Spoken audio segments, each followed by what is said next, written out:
ሰላም ጤና ይስጥልኝ ውድና የተከበራችሁ የዚህ ቻናል ተከታታዮች፣ ዛሬም እንደተለመደው ጠቃሚ በሆነ የህግ ምክር መጥቻለሁ።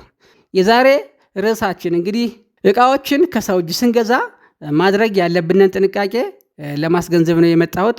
እንግዲህ እቃዎችን ከሰው እጅ እንገዛለን። ከሰው እጅ ስንገዛ እንግዲህ ብዙ ጊዜ ማረጋገጫ የለንም። እነዚህ የሚሸጡልን ሰዎች የኔ ነው ብለው ነው የሚሸጡልን። ነገር ግን እነዚህ እቃዎች የነሱ ላይ ሆኑ ይችላሉ። እቃው የተገኘው በአንድ ንብረት ላይ በተፈጸመ ወንጀል ሊሆን ይችላል ማለት ነው። እንደዚህ በሆነ ጊዜ እንግዲህ እነዚህን እቃዎች የገዛ ሰው እነዚህ እቃዎች የወንጀል ፍሬ ነገር መሆናቸውን እያወቀ የገዛ ሰው የወንጀል ተጠያቂነት አለበት ማለት ነው።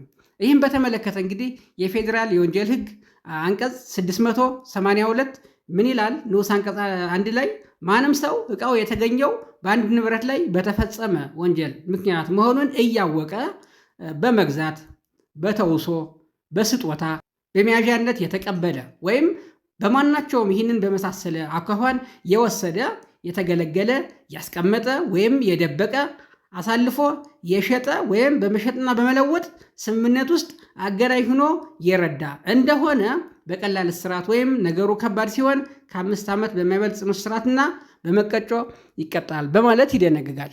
እንግዲህ እነዚህ እያወቀ እነዚህ ንብረቶች ወይም እቃው የተገኘው በአንድ ንብረት ላይ በተፈጸመ ወንጀል መሆኑ እየታወቀ እነዚህ አሁን የተዘረዘሩትን ነገሮች የፈጸመ ሰው ካለ በቀላል እስራት ወይም ነገሩ ከባድ ሲሆን ከ5 ዓመት በማይበልጥ ጽኑ እስራትና በመቀጮ እንደሚያስቀጣ እንገነዘባለን ማለት ነው።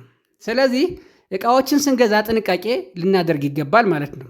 በተለይ በአሁኑ ጊዜ የሞባይል ስልኮችና ላፕቶፖች ላይ እንደዚህ አይነት ነገሮች ያጋጥማሉ ማለት ነው። ስለዚህ እነዚህን እቃዎች ስንገዛ የእቃዎች መገኛ ምንጭ መታወቅ አለበት ማለት ነው።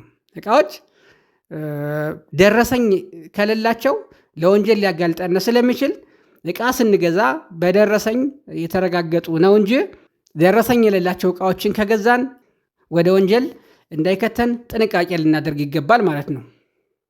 እንግዲህ ያገለገሉ እቃዎችን ብቻ ላይሆን ይችላል፣ አዲስ እቃዎችም ሊሆን ይችላል። ስለዚህ አዲስ ስለሆኑ ብቻም አይደለም፣ አዲስም ሊሆን ይችላሉ፣ ያገለገሉ ሊሆንም ይችላሉ። ብቻ ግን እነዚህ እቃዎች ምንጫቸው መታወቅ አለበት። እቃ ብቻም አይደለም፣ ማንኛውንም ንብረት ነው። ማንኛውንም ንብረት እንስሳትን ጨምሮ ስንገዛ ማረጋገጥ አለብን ማለት ነው። ካላረጋገጥነ እኛ በገንዘባችን ስለገዛም ብቻ ከወንጀል አናመልጥም ማለት ነው። ስለዚህ ጥንቃቄ ልናደርግ ይገባል ማለት ነው። ሌላው በዚህው ህግ ንዑስ አንቀጽ 2 ላይ ምን ይላል? የወንጀሉ ተግባር ባስገኘው ፍሬ የመጣ መሆኑን እያወቀ በልዋጭ የተገኘን ዕቃ ተቀብሎ የሸሸገ ሰው እንዲሁ እስከ 5 ዓመት በሚደርስ ጽኑ እስራት ያስቀጣል በማለት ይደነግጋል። ስለዚህ እቃዎችን የተሰረቁ እቃዎችን ወይም የወንጀል ፍሬ ነገር የሆኑ እቃዎችን በመግዛት ብቻም ሳይሆን እነዚህን እቃዎች በመለወጥም ከወንጀሉ መሸሽ አይቻልም ማለት ነው። ለምሳሌ የተሰረቀ ላፕቶፕ የገዛ ሰው ይህን ላፕቶፕ ሽጦ ሌላ ዕቃ ቢገዛበት ወይም ደግሞ ሽጦ ስልክም ሆነ ሌላ ዕቃ ቢገዛበት ወይም ሽጦ ገንዘቡን ቢይዘው ይህ ገንዘብ ስለተቀየረ ብቻ ከወንጀል ማምለጥ አይቻልም ማለት ነው። ምክንያቱም ተለውጧል እንጂ ራሱ ዕቃው ስለሆነ በመለወጥም መሸሽ አይቻልም ማለት ነው።